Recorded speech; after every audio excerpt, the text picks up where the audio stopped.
طوفان نوح علیہ السلام کے تھم جانے کے بعد زمین پر سکون چھا گیا۔ دنیا کے تمام انسان ایمان لانے والوں میں سے تھے۔ حضرت نوح علیہ السلام نے اپنی کشتی کے ساتھ شمالی شام اور جنوبی ترکی کے پہاڑی علاقے میں قیام فرمایا۔ اسی سرزمین سے انسانیت نے ایک نئی شروعات کی۔ نوح علیہ السلام کے 3 بیٹے حام، سام اور یافث کی اولاد رفتہ رفتہ مختلف سمتوں میں پھیلنے لگی۔ سام کی نسل نے شام، فلسطین، جارڈن اور لبنان کے خطوں میں سکونت اختیار کی۔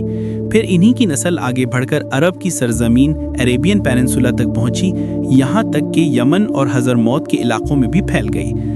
حضرت نوح کے بیٹے سام کی اولاد میں سے ایک مشہور قبیلہ ارم کہلایا۔ ارم حضرت نوح کی 5ویں یا 8ویں نسل سے تعلق رکھتے تھے۔ قبیلہ ارم سے 2 عظیم قومیں وجود میں آئیں، قوم عاد جسے عاد الاولیٰ کے نام سے جانا جاتا ہے، اور قوم سمود جس کو عاد الثانیہ کہا جاتا ہے۔ قرآن مجید میں قوم عاد کو ارم کہہ کر بھی پکارا گیا ہے، اور اس قوم کی طرف جس نبی کو مبعوث کیا گیا ان کا نام تھا حضرت ہود علیہ السلام۔ ہود علیہ السلام کا نسب ہود بن عابر بن شالخ بن ارم بن سام بن نوح علیہ السلام ہے۔ بعض روایات میں انہیں عابر بن شالخ کے بجائے شالخ بن ارم بھی کہا گیا ہے، لیکن بالعموم ان کا تعلق حضرت نوح علیہ السلام کے بیٹے سام کی اولاد سے مانا جاتا ہے۔ لفظ ہود عربی لفظ ہدا سے ماخوذ ہے، جس کے معنی ہے راہ ہدایت دکھانے والا یا سیدھے راستے کی طرف رہنمائی کرنے والا۔ باقی آسمانی کتابوں میں حضرت ہود کو ایبر کے نام سے جانا جاتا ہے۔ قوم عاد عرب لوگ تھے اور عرب کی قدیم ترین تہذیبوں میں سے ایک تھے۔ جن قوموں پر عذاب الہی نازل ہوا، اس میں قوم عاد حضرت نوح کے بعد کی قوم تھی۔ یہ لوگ احقاف میں آباد تھے۔ احقاف ریت کے پہاڑوں یعنی سینڈ ڈیونز کو کہتے ہیں، جیسے کہ سورۃ الاحقاف میں آیا ہے، وَاذْكُرْ أَخَا عَادٍ إِذْ أَنذَرَ قَوْمَهُ بِالْأَحْقَافِ۔ عاد کے بھائی ہود کو یاد کرو جب انہوں نے اپنی قوم کو الاحقاف میں ڈرایا۔ ایک روایت کے مطابق قوم عاد کا مسکن یمن اور حضرموت کے درمیان واقع ایک خطہ تھا، جو یمن کے ساحل سمندر کے قریبی علاقے شجر میں آباد تھا، اور ان کی وادی کو مغیث کہا جاتا تھا، ایک سرسبز اور زرخیز وادی جس کے چاروں طرف بلند و بالا ریت کے ٹیلے تھے۔ قرآن مجید میں ان کی بستیوں کو ذات العماد والی بستیاں کہا گیا ہے، جس کا مطلب ہے کہ یہ اونچے ستونوں والے محلات میں رہتی تھیں۔ بعض ماہرین آثار قدیمہ کا خیال ہے کہ یہ شہر عمان میں واقع ابار نامی گمشدہ شہر کے قریب تھا، ایک ایسا مقام جو 1990 میں سیٹلائٹ تصویروں کے ذریعے دریافت ہوا۔ قوم عاد اپنے زمانے کی طاقتور ترین اقوام میں سے تھی۔ یہ وہ قوم تھی جسے اللہ تعالیٰ نے غیر معمولی جسمانی قوت، دراز قامت اور علم عطا کیا تھا۔ ان کے پاس ایجاد کرنے کی طاقت تھی، علم و ہنر کی قوت تھی۔ وہ تعمیرات کے ایسے ماہر بن گئے تھے کہ دنیا نے اس سے پہلے ایسا کمال کبھی نہیں دیکھا تھا۔ وہ کھیتوں اور باغات میں خوشحال تھے اور ان کی معیشت بڑی مضبوط تھی، لیکن اس خوشحالی نے انہیں غرور اور سرکشی میں مبتلا کر دیا تھا۔ طوفان نوح کے بعد قوم عاد ہی سب سے پہلے بتوں کی عبادت کرنے والے تھے، اور ان کے 3 بت تھے، صدا، سمودا اور ہرا۔ یہ ان بتوں کو پوجتے تھے اور اللہ کے احکامات کی کھلم کھلا مخالفت کرتے تھے۔ اللہ تعالیٰ قرآن مجید میں فرماتے ہیں، أَلَمْ تَرَ كَيْفَ فَعَلَ رَبُّكَ بِعَادٍ إِرَمَ ذَاتِ الْعِمَادِ الَّتِي لَمْ يُخْلَقْ مِثْلُهَا فِي الْبِلَادِ۔ کیا تم نے نہیں دیکھا کہ تمہارے رب نے قوم عاد کے ساتھ کیا کیا؟ ارم کے ساتھ جو ستونوں والی تھی، ایسی کہ اس جیسی کوئی بستی دنیا میں پیدا نہیں کی گئی تھی۔ قوم عاد کا شہر ارم نہایت شاندار تھا، اونچے ستونوں اور بلند و بالا میناروں سے سجا ہوا۔ وہ پہاڑوں، وادیوں، چٹانوں، ہموار زمینوں، بلکہ پانی کے کناروں پر بھی اپنی تعمیرات کھڑی کر لیتے تھے۔ ان کی انجینئرنگ کا کمال ایسا تھا کہ وہ کسی بھی جگہ چاہے نرم ہو یا سخت، وہاں عمارت بنا لیتے تھے۔ لیکن وقت کے ساتھ ساتھ یہ علم اور طاقت ان کے دلوں میں غرور اور تکبر پیدا کرنے لگی۔ وہ اپنے بنائے ہوئے اونچے ستونوں کو دیکھ کر کہنے لگے کہ ان سے زیادہ طاقتور کوئی اور قوم نہیں۔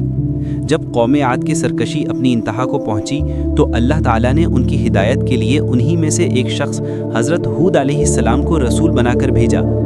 قرآن مجید میں کئی مقامات پر قوم عاد کا ذکر آیا ہے۔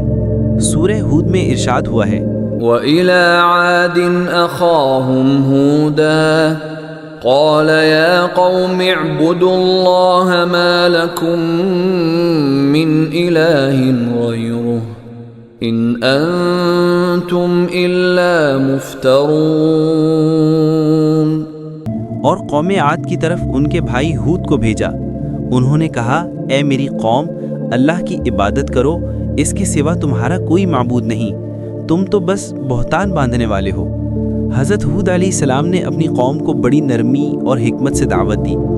انہوں نے سب سے پہلے انہیں توحید یعنی ایک اللہ کی عبادت کی طرف بلایا اور شرک سے منع کیا۔ انہوں نے فرمایا کہ اگر تم اپنے رب سے توبہ کرو گے اور مغفرت مانگو گے تو وہ تم پر آسمان سے خوب بارشیں برسائے گا اور تمہاری قوت میں اور اضافہ کرے گا۔ انہوں نے اپنی قوم کو حضرت نوح علیہ السلام کی قوم کے انجام سے ڈرایا۔ قوم عاد نے حضرت ہود علیہ السلام کی دعوت کو سختی سے ٹھکرایا۔ قرآن مجید میں کئی مقامات پر ان کی اس ہٹ درمی کا ذکر ملتا ہے۔ سورہ احقاف میں ارشاد ہوا ہے، انہوں نے کہا، کیا تم اس لیے آئے ہو کہ ہمیں اپنے معبودوں سے پھیر دو؟ اگر تم سچے ہو تو جس عذاب کی دھمکی دیتے ہو وہ لے آؤ۔ پھر سورہ ہود میں ذکر آیا ہے، انہوں نے کہا، اے ہود، تم ہمارے پاس کوئی واضح دلیل نہیں لائے اور ہم تمہاری بات پر اپنے معبودوں کو چھوڑنے والے نہیں ہیں اور ہم تم پر ایمان لانے والے نہیں ہیں۔ قوم کی مسلسل تکذیب اور مذاق کے بعد حضرت ہود علیہ السلام نے اللہ پر اپنا بھروسہ ظاہر کیا اور فرمایا، انہوں نے کہا، میں اللہ کو گواہ بناتا ہوں اور تم بھی گواہ رہو کہ میں ان سب سے بیزار ہوں جنہیں تم اس کے سوا شریک بناتے ہو۔ تم سب مل کر میرے خلاف سازش کر لو اور مجھے ذرا مہلت نہ دو۔ میں نے اللہ پر بھروسہ کیا جو میرا اور تمہارا رب ہے۔ جب قوم عاد کی طرف سے ایمان لانے کی کوئی امید باقی نہ رہی تو اللہ تعالیٰ نے ان پر اپنا عذاب نازل کرنے کا فیصلہ کیا۔ سب سے پہلے اللہ نے ان پر قحط سالی بھیجی، 3 سال تک بارش نہ ہوئی جس سے وہ تڑپ اٹھے۔ شدید قحط سالی کے بعد ایک دن قوم عاد نے آسمان پر ایک گہرے بادل کو اپنی طرف بڑھتے دیکھا۔ وہ سمجھے کہ یہ بادل بارش لائے گا، جس سے وہ خوش ہوئے، لیکن حضرت ہود علیہ السلام نے فرمایا کہ یہ بارش نہیں بلکہ وہ عذاب ہے جس کی تم جلدی مچا رہے تھے۔ اللہ تعالیٰ سورہ احقاف میں فرماتے ہیں، پھر جب انہوں نے بادل کو اپنی وادیوں کی طرف آتے دیکھا تو کہنے لگے، یہ تو بادل ہے جو ہم پر بارش برسائے گا۔ ہود نے کہا، نہیں بلکہ یہ وہی ہے جس کی تم جلدی مچا رہے تھے۔ یہ ایسی آندھی ہے جس میں دردناک عذاب ہے۔ یہ آندھی یعنی ریح مسلسل 7 راتیں اور 8 دن تک چلتی رہی۔ پھر سورہ حقہ میں فرمایا ہے، اور عاد کو ایک سخت شور مچانے والی آندھی سے ہلاک کیا گیا۔ اللہ نے اس آندھی کو ان پر 7 راتیں اور 8 دن لگاتار مسلط رکھا۔ تم دیکھتے کہ وہ لوگ ایسے گرے پڑے تھے جیسے کھجور کے گرے ہوئے تنے۔ حضرت ہود علیہ السلام اور ان پر ایمان لانے والے لوگ اس عذاب سے محفوظ رہے۔ اس شدید آندھی نے قوم عاد کو جڑ سے اکھاڑ پھینکا اور وہ سب کے سب ہلاک ہو گئے۔ وہ اپنے گھروں میں اوندھے پڑے ہوئے تھے، ان کی حالت ایسی تھی جیسے کھجور کے کھوکھلے تنے۔ اللہ نے ان کے غرور اور تکبر کا انجام ایک ایسی طوفانی ہوا سے کیا کہ ان کو جڑ سے اکھاڑ پھینکا اور ان کا نام و نشان صفحہ ہستی سے مٹا دیا۔ ان کے بڑے بڑے محلات اور ستون جس پر وہ غرور کرتے تھے خاک میں مل گئے۔ حضرت ہود علیہ السلام کی قبر کے حوالے سے مختلف روایات ملتی ہیں۔ حضرت علی ابن ابی طالب سے روایت ہے کہ ہود علیہ السلام کی قبر مبارک یمن کے علاقے میں ہے، اور بعض نے کہا ہے کہ حجر اسود کے بائیں جانب ایک 4 دیواری ہے، اس میں ہے۔ عام طور پر یمن کے علاقے حضرموت میں ایک جگہ حضرت ہود علیہ السلام کی قبر سے منسوب کی جاتی ہے، جہاں ہر سال لوگ زیارت کے لیے بھی جاتے ہیں۔ حضرت ہود علیہ السلام کے قصے میں ہر آنے والی قوم کے لیے یہ واضح سبق ہے کہ اللہ کی دی ہوئی طاقت اور دولت پر غرور نہیں کرنا چاہیے، اور اپنے بنانے والے خالق کے حکم کی نافرمانی کرنے کا انجام دنیا اور آخرت دونوں میں دردناک ہوتا ہے۔